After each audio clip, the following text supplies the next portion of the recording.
Been a quiet week for racing in Hong Kong, with the focus being on Royal Ascot, but not today because we've got Sha Tin coming up this weekend. So Racing to Win is back to preview the dual Group 3 meeting coming up on Sunday. Another series of the Summer Series coming up, another meeting of the Summer Series coming up. Paul Tomwin joins us, and despite the Group 3s highlighting the program, Tom, the support card's excellent. Yeah, it certainly is. Mark, hello to you. Yes, the support card races 6 and certainly 11, they look to be certainly the picks of them. In fact, 5 and 11 there, with a lot of good-looking Class 4 horses going around in that 5th event, and then the last event, the Class 3, a whole host of last winners, up-and-coming younger horses for horses to look out for next season. And one man who has a good book of rides is going to join us very, very shortly to talk them through. But first, we need to hear the jackpot update with Paul. Yeah, there's plenty of jackpots, actually. There's 4 of them we can discuss here. The first one, $1 million going into that 5th double trio. So they're the last 2 races. So obviously really good betting races. That's going to get over the 8 million mark.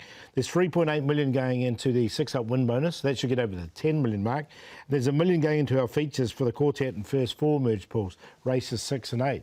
So look, even races, if you find the winner, you're going to be real well rewarded. I think there's going to be a lot of good betting activity, especially in those last 2 races. Absolutely. So that's a lot of cash on offer already before we even kick the first race off, as the meeting details are about to appear on the screen for us right now. We're up to meeting number 81. A-course is the rail position, all on the turf, and the 2 races that we're going to focus on, the Group 3s, the Group 3 Premier Cup, race number 6 at 6:30 local, and race number 8, the Premier Plate. The last of the group races for the season comes up over the 1,800 metres at 7:35. Straight off the meeting details, time to welcome our special guest on Racing to Win today, and it's Andrea Atzeni. And Andrea, welcome to the show. That doesn't look like Sha Tin in the background.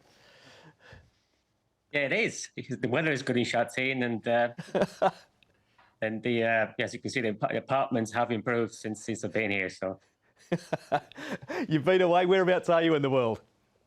Just in Vietnam. I've been here since Monday, and we're heading back this afternoon back to Hong Kong. So it's busy time, as we know, so it must be nice to get that week off where you can just escape and recharge a little bit. What are you doing in your downtime? Oh, it was brilliant. It was definitely needed, after such a long season, and, the weather changing, you definitely feel it on your body. And actually having 4 or 5 days off, it's just been really good. So recharging your batteries. I gave myself a break for 3 days, and without exercising, just eating normal and just doing living a normal life, if you can say, and then back into training for sort of Wednesday onwards. So that was good, brilliant, because like I said, that is like the body just needed it, and having a bit of a break, just chilling by the pool, walking, just nice food, nice weather, just not doing much, but just recharging the batteries, because as you guys know, we still got 8 meetings left, so it's not over yet. We do indeed. Meeting 81 coming up on Sunday. The season that you're having at the moment, you've already gone past last year's tally. Was that your first goal at the beginning of this campaign? Yes, it was, I must say. I was hoping to... I got so close to 50 last year, and I couldn't manage to get to 50. I got to 48, which is, was a good number. I couldn't complain, because I had a good season, considering it's my first season.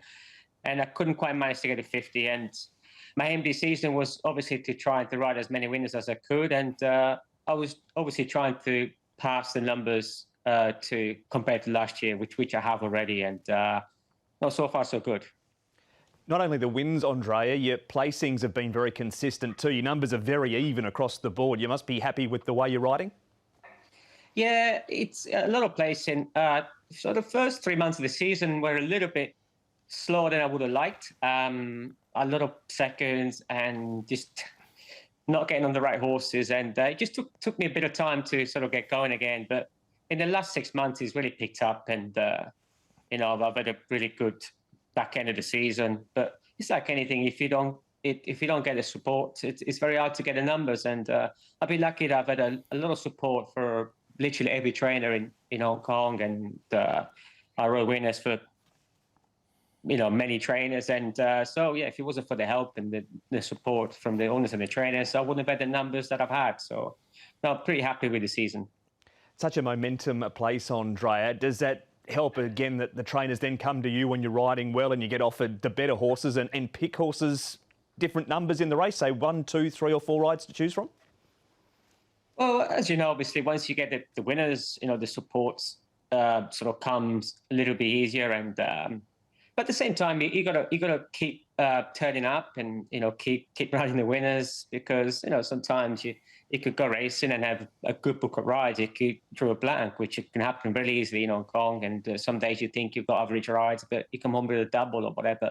But I had a really good spell when I was riding winners in most meetings.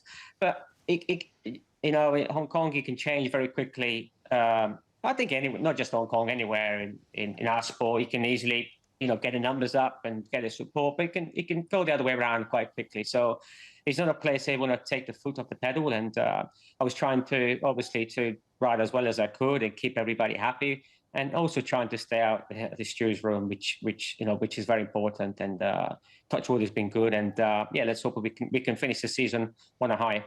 You've got some really good rides coming up on the weekend. The boys are about to talk you through some of them right now. Tom and Paul. Andrea, you've got Blazing Wukong. He was very impressive at his first start. His trial looked very strong leading into the weekend. Yeah, he's a very nice horse. I didn't have much to do with him before he ran, but obviously I watched all his trials, and his trials were good, but they never really asked him a question. He was always trialing nicely on the bridle. So we weren't sure what to expect when he came off it. And to be fair to him, he jumped a little bit sluggish, but the pace was on, a little bit green mid-race. But once he put himself together, he really hit the line strongly, and he won quite nicely.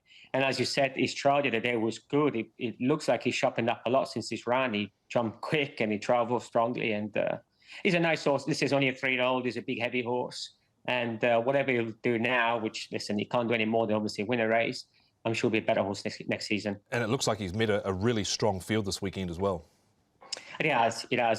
As you well know, all these 3-year-olds that obviously have won. There's some horses some couple of 3-year-olds, Matt Newman's horse that ran very well first time. He looks like a smart horse, and he's obviously giving him a little bit of weight. So he's up against it, but he's a nice horse. And, and it felt to me the other day that he's improved from his first run, which he needed to. But whatever he does now, I think next season is going to be easier.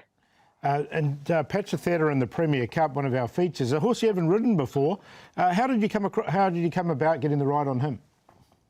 Well, obviously, I think they looked like the weights were going to be quite. It was going to be carrying 115 because of Lucky Swenes. If he'd run, I think my horse would be carrying bottom weight. But obviously now he's not running, so the weights went up. So I think that's how the ride sort of came along. Good chance he was going to have a lightweight, and obviously me being lucky enough to be able to do these lightweights, that's how the ride came along. But it's a great ride to get. So Sonny Q, you've also got lining up as well at the meeting. He's looks like he's slowly improving. Sonny Q, you aboard him last time out, but he's got a wider draw this time round. Barrier number 10. Yeah, good run the last day, like I said, from a good draw. He's a very slow learner. He's a nice big horse with ability. I just don't. It's taking his time to sort of pull it all together. I think, but once he does, whether it'll be on Sunday or if he runs again this season or next season, I think once he put it all together, it'll be a quite nice horse. He just at the moment is still a little bit mature and especially mentally a little bit mature. But like I said, I think once he puts it together, hopefully it'll be on Sunday. I think he's a quite nice horse. Bundle Award, another one that you're riding on. He's trialled well recently, and wasn't a bad fifth last start in Group 1, was it? I thought it was a great run. He, considering he was running at against Group 1 horses for the first time, and I thought he finished off quite nicely. I didn't stop him running, but I think I could have done with a slightly better run. I think with a slightly better run, he would have finished a lot closer. Listen, if you take Voyage Bubble out the race, which he was quite impressive, it wasn't far between, obviously, Rubilot, By Honor, and, and the Derby winner, Enemy. So between sort of second, third, and fourth, and fifth, there wasn't a lot in between. And I think if I'd have got a slightly better run, maybe if I wouldn't finish second, I'd say it would have been a good third. So that was a good run. Obviously, we were meeting a level weight, but at this time, with the Group 3 handicap, he's getting in with a lightweight. Yeah, He was still running through the line strongly last time out, Bundle Award, and you've got South Star lining up in the last as well. He's done a good job this season, this horse, from only 5 runs, missing top 4 once. How did you rate his effort last time out behind Top Dragon? Because the top 2 did get well away from the rest of them. It was a good run out. He's a quite nice horse. He's only a young horse. He's only a 3-year-old, and I thought he ran well the last day. The early sections were maybe a little bit quick. And but to be fair, he finished a good 3rd behind, I think, 2 very smart horses. But I think if we look at, I know those 2 group races are brilliant races on the card on Sunday, but in the last race, it's a very, very good race. It's it's some very smart 3-year-olds that are taking on each other, and it'll be interesting to see. I think it's a very good race. It's a very good meeting coming up on Sunday. Andrea, thanks for joining us. Time for one more swim before you head to the airport. You've got to get going shortly. Yeah, thank you very much. And a big thanks to Andrea Atzeni talking us through life, riding, and Sunday as well. Premier Cup race number 6, straight into it. Beauty Eternal's a 3-time course and distance winner. Invincible Sage, narrowly beaten last time, extra £14. Patch of Theta, 5-time course and distance winner. First-time group company for Packing Hermod. And Taj Dragon down the bottom made some late ground in a recent trial. Where's the pace come from here, Paul? Victor, the winner, up to 1,400 metres. Although he hasn't led in his last couple, he looks the leader in this race. Co-partner Prance, the alternative, I suppose. Patch of Theatre from barrier 2. If he jumps cleanly, should get that perfect run. Happy Together's got a good draw. Beauty Eternal. The query I had was Invincible Sage. What do they do with him for over 1,400 metres from the outside draw? I had him going back, but you wouldn't be surprised if they did go forward with him. They hedge their bets with Invincible Sage. Tom, you've pulled out the weights graphic again to show us the winning weights for the Premier Cup.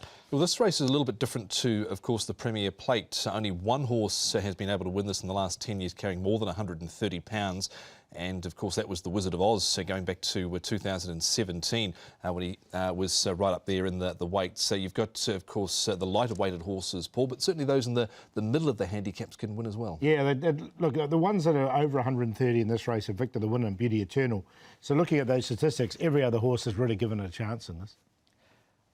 Let's break them down. We've seen Patch of Theta, of course, in the Sha Tin vase during the interview with Andrea Paul. So we'll move on here to the Lion Rock Trophy. Happy Together 5th, Beauty Eternal 3rd of the 2 horses coming out of this race. Look, he's going to get a good run from barrier number 1 back on the inside there. So that's going to be a good run for him. But Beauty Eternal is the one I'm going to focus on because, look, he is a course and distance winner. He does have to carry the big weight. Zach Purton will jump aboard. And from barrier number 4, Happy Together was the one I was talking about before. He's going to get his opportunity. But of the 2, I do prefer Beauty Eternal. He was better last time out. Of course, he's not been able to win since, of course, the Champions Mile, going back a couple of editions now. But just still like the way he was taking ground off at the end here. I don't know if he can win with that sort of weight, but the way he finished off there, I think he's more than capable of running a place. He's had a trial since that run. What about this horse, Tom? He adds plenty of intrigue to the race. Packing Hermod is his name. Matthew Poon takes the ride. Won his last 2 in Class 2, Group 3 this week. Well, he's the course record holder, of course, for 1,400 metres, and he's only got 126 on his back. He was up on the speed here outside the leader that was dancing a code, and it was a strong winning performance from him just under a month ago. So I think he's right in this up to his neck, Paul. 3-time course and distance winner. He's had a strong season, winning 4 of 8. Yeah, exactly. He steps up into group company here, but he is the one that's in form and progressive at the moment. OK, it's been a busy start to the show, Paul, so we need your selections for the first of the group races. Just on the speed map, I think Patch of Theta is going to get the best run. So I've gone with him to beat Packing Hermod. Invincible Sage, we'll see what they do with him in the race, and then Beauty Eternal on that place line. 5, 6, 3, 1. I went with Packing Hermod here. He's had a terrific season. He's really bullied them over the 1,400 metres at the back end, and I think he can win again to beat Patch of Theta. They're the top 2. Mugen, he was a little unlucky last time out, and Beauty Eternal makes it in as well. 6, 5, 8 and 1. That has been race number 6. Well, it's that time of year again as we head to the break here on Racing to Win. Time to vote for your favourite horse and your favourite jockey.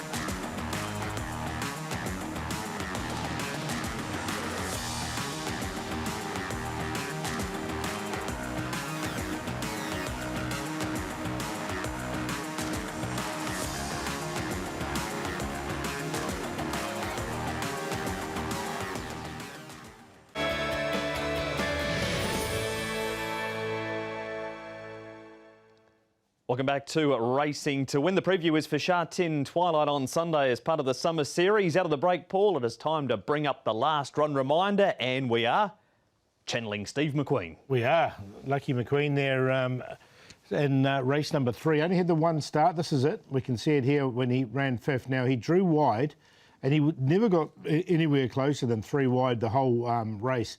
You see they tried to find a position with him, but couldn't, unfortunately. So he just had to take his medicine and sit 3 wide. It did have a bit of cover down the back. They went quite quick. You can see him there coming off the back of that horse there, and he's wearing those red colours.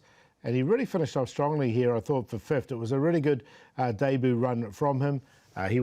He's had a trial since. Now, it was on the all-weather. The trial was just okay, but he'd never trialled on the all-weather before this race. And I think Blazing Wukong, the winner of this race, looks a really good chance later in the card. So I think you can see his best work was late. Really good run from Lucky McQueen. Drawn a good barrier as well on Sunday evening. Race 3, number 9, the last run reminder. Straight on to the second of the Group 3 races now. It is the running of the Premier Plate. We've got Straight Aaron, a 2-time course and distance winner. Ching Ching Glory, another wide draw for him. Beauty Joy's placed 2 from 3 course and distance. Cap Farrar comes out of the Champions and Chater. Pray for Mer won the Lion Rock Trophy last time. Bundle Award comes out of the Champions and Chater. California Totality had an excuse after he's run on the all-weather last time. He pulled up lame. Winning Dragons, 2 starts for 2 placings in this grade, Paul, and he's out there 3 wide from his draw, Winning Dragon. Yeah, look, he's drawn the widest. I think him and his stablemate, which is California Totality, can come across together.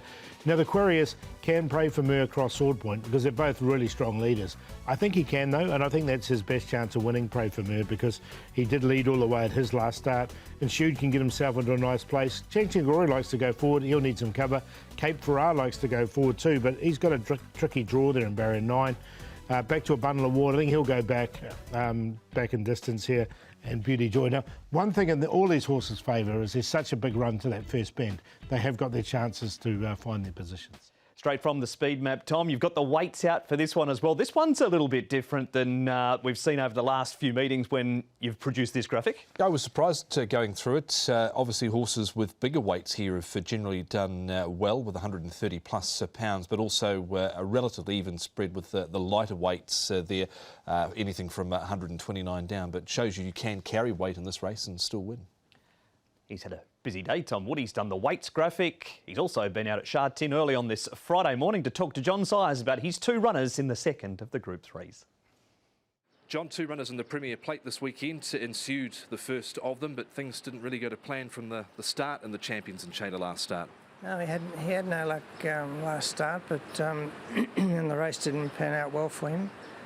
But normally he's trouble-free sort of horse. He finds a position and normally puts himself in a good place. But on the weekend it might be different. If he gets a good start and gets into a first 5 or something, he'll probably run very well. Last time out, obviously, got caught wide as well. How's he come through that run? He seems okay. It didn't do much sort of damage to him. He's done well since then, and he's continued to train well. So it didn't seem to make much difference to him when he came home. He handled it quite well. Is he a horse that in his races needs that constant sort of momentum to keep going? Yeah, well, he's a pretty one-paced horse. That's pretty obvious, and he needs to be in a position to win. But he has the ability to run well and win his races when the opportunity presents itself. So he's a fairly consistent horse, and he's up to these horses. He runs well amongst them. Bundle Award, he was in the same race as well. He ran 5th. I thought he looked to be doing his best work late at the line. Yeah, well, he's been pretty consistent also. Albeit he gets back in the field a little bit, so he's somewhat disadvantaged in that respect. But he seems to be pretty honest with his finishing effort. It's always there, and he usually runs well as expected. Both they trialled in the same trial out the back. Happy with how they've come through that? Yeah, they seem okay. They've after the trial, they seem to be in pretty good shape. They've continued to train well, even though it's towards the end of the season. I think they're still pretty good shape. There he is, John Size. Paul, will find out if those horses figure in your selection soon, because we need to move on to the champions and Chater. Of the 5 coming out of this race, who's going to appreciate the drop back in trip the most? Oh, I think Cape Ferrar had a really good run in here. He's just got a little bit of a tricky draw in barrier number 9. But look, he's shown that the Derby form was good. And I liked his run here. I mean, obviously, Voyage Bubble was a class above everyone else, but he wasn't too far away there, I thought. And he's definitely got a chance for me. Yeah, I think he does as well. I've always been a fan of this horse, and you can see that the line here, there wasn't sort of too much covering the spots for the minors there. You can see Bundle Award, he was making good ground through between runners late in the piece, not totally convinced about winning Dragon. He's a long way out of the handicap, and ensued everything went wrong from the start, as we heard there from John Sire. I think he can bounce back here. I just wonder if sort of 1,800 metres to 2,000 is right in his sweet spot as well. That's that replay, Tom. Here we have the Lion Rock Trophy, and Pray for Mer wins this. He goes up £6 for the victory. Has placed 3 from 4 course and distance, the extra 200 metres this week as opposed to the Lion Rock Trophy. Yeah, so he was a few pounds out of the handicap when winning last time out. He was down with 115, and he's gone from a rating of 81 to 102, so he's got 21 points from the handicapper. And I thought he looked almost done here when Chang Cheng Glory Paul had moved up on his outside, but to his credit, with the pull in the weights, which was 16 pounds, it was the difference in the end. Yeah, it was, and he's not going to have that same sort of luxury, I think, with Chang Cheng Glory. And Chang Cheng Glory is such an honest horse. The biggest problem for Pray for Mer, I think, is sword point in the race. This is California Totality. Paul, this is 2 starts ago. He's failed on the all-weather, but had that lameness issue after it. He's a hard horse to get past on the turf, and he loves a scrap, doesn't he? He does. Look, I think he can win this with 115. I mean, he might put a couple over, but he's won 5 races this season. You forget the last run. As you say, everything went wrong on the all-weather. He's won at Sha Tin 3 starts ago over the course and distance, was very good. So I think he's a chance. It was interesting they tried him on the all-weather because he's not done a great deal in his only other run on the all-weather leading into this. But, yeah, he's an interesting runner for sure. Selections. So we'll go with them. We'll go with the lightweight California Totality on top to beat Chang Cheng Glory, So Honest, Cape Ferrar and Bundle Award running on late, 11 to 7 and 10. Gone with Ensued here to bounce back for John Size and also Zach Purton to beat the stablemate Bundle Award. Cape Ferrar, I'm going to throw a Nimble Nimbus with the lightweight here. Does enjoy course and distance, 4:10.79. That's the preview for the second of the Group 3s. There's 11 races to choose your best bet from, Paul. Which race have you gone for? Really impressive blazing Wukong's debut, and the trial since has been really good. He looks really progressive. I think he could win again, so we'll go with him, and then we'll make the value. Prestige Ricky, best run from him last time. It's a Ricky U love fest there with both those 2 horses. We'll do the play and the last with a really good race here. Dazzling Fit, South Star and Star Setter, who won a big odds last start. Best bet Super Infinity, unlucky last time out, race 9, number 4 Mark Newnham and Zach Purton combining barrier 1. Valley All's Well, who steps to 1,200 metres to Sha Tin for the first time, was withdrawn at Happy Valley a couple of weeks ago, and the play will do the all up there with those 4 runners that they're displayed on screen. Best bet, Fortune Boy. Missed a start last time. Trial sense has been very, very good. Draws barrier 1, pair of 4s there. The value race 9, number 14, Savvy Warrior. Lightly raced, but improved each one, and a good trial from him between races also. And the play race 4, 1/4 in a QQP. That's just about the end of the show. Tom, quickly talk us through the diary before we say bye-bye. Yeah, so we've got 11 races coming up for Summer Series Sunday, Wednesday back at Happy Valley, and then Saturday next weekend at Sha Tin for twilight action there. And thank you, Paul. And a really good card at Sha Tin on the weekend. Really good, and the undercard is really, really good, especially those last 2 races. Yep. Set a bit of a focus towards the next season too with some of the up-and-coming horses running at the meeting. Big thanks to Tom, big thanks to Paul, and big thanks to you too. We'll see you at Sha Tin for the first from 4 o'clock on Sunday.